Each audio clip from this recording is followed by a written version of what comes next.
Mr. Secretary, you weren't able to read your entire statement, but I think your conclusion, which is both thoughtful and frightening, deserves to be on the oral record as well as in the written record, and it does lead to my one question.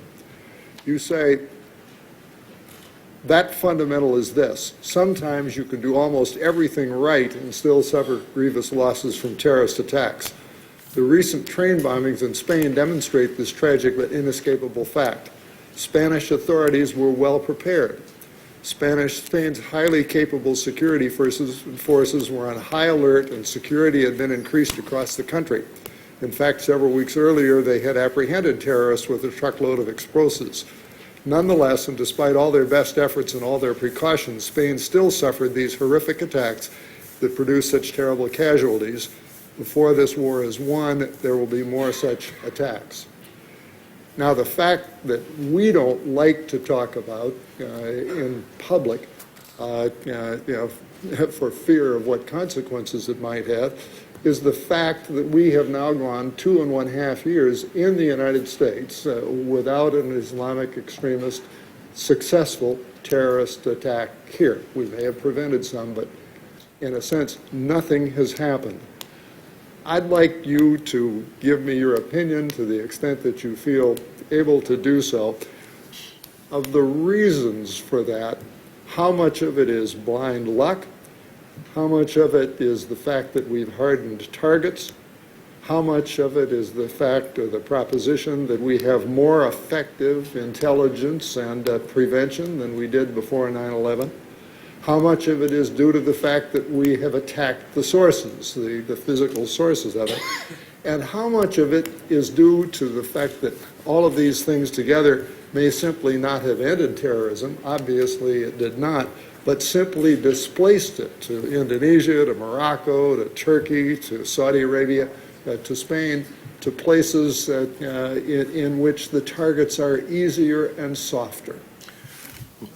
Sir, we are still vulnerable, and we should accept that, and we'll always be vulnerable as long as we are a free and open society. But we have done a number of things that I hope have deterred attacks, made it harder for people to plot against the United States, and have perhaps scared them into thinking, well, we wouldn't be as successful as we might have been a couple of years ago. Creation of the Department of Homeland Security, the manner in which we took the tip-off database that Ms. Gerlich spoke about and have now used it to create a much larger database. And we're pulling all the FBI, CIA, State Department databases into one system. The fact that we have changed our visa policy significantly. We're now starting to fingerprint people coming into the country and getting a better ID on them. The fact that we have done a lot of work on our borders. The fact that we have the Transportation Security Administration that does a better job of looking at who's coming into the country at our airports and other places of entry and points of entry. So I hope that these defensive measures we have taken are deterring attacks and are giving people who might come after us pause. Is there not a better place that we can go and conduct one of these terrible attacks and make the same point to the world about our philosophy and our evil intent? And maybe that's why they have gone elsewhere. I think it also illustrates why nobody is immune and we all have to work together. And so I hope that as a result of the attack in Spain, the attack in Bali, the attack in Riyadh, the attack in so many other places in the world, will pull the civilized world together and cause us to do a better job of sharing intelligence information, law enforcement information, financial cooperation, and direct action against terrorist organizations. But I can't give you a measure for each one of these steps, Mr. Gorton. It's just not possible, and we're still vulnerable. A nation as large as ours, fairly open, and we can't shut down our openness. We cannot be so afraid that we don't let anybody into our country. It's costing us now. We don't let students come to our universities because we're concerned, or they don't want to come to our universities because they are afraid of the difficulty of getting a visa, even if they're fully qualified for visa, or the harassment they sometimes feel at our airports. So we have to secure the homeland, but we also have to remain an open nation, or the terrorists win. But I hope that all of the efforts the President has taken over the last couple of years have contributed to our deterrent effect against terrorist activity.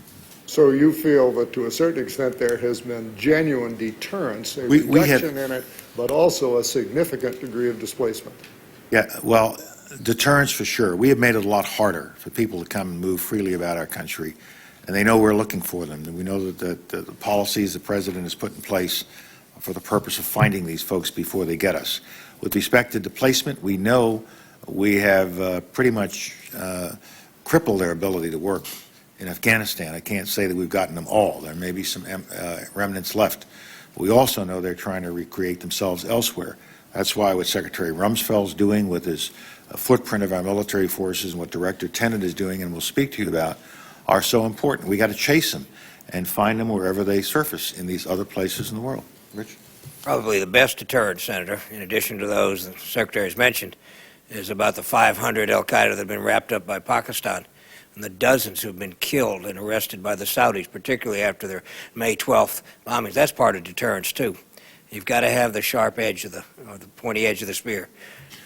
Just to put a PS on that, I mean, some of these organizations, particularly al-Qaeda, thought they were getting a free ride in certain places. They've now discovered there's no free ride in Saudi Arabia, and you see what President Musharraf's been doing in recent days in that battle that's taking place up in the tribal areas. They know they're going to be engaged, and you can be sure they're going to be engaged by Spanish authorities. And so they know there's no longer any impunity associated with their actions. And the world hopefully is coming together. We must not let the success of some of these actions, such as the Spanish disaster, cause us to back away from the campaign against terrorism. It's cause us to redouble our efforts.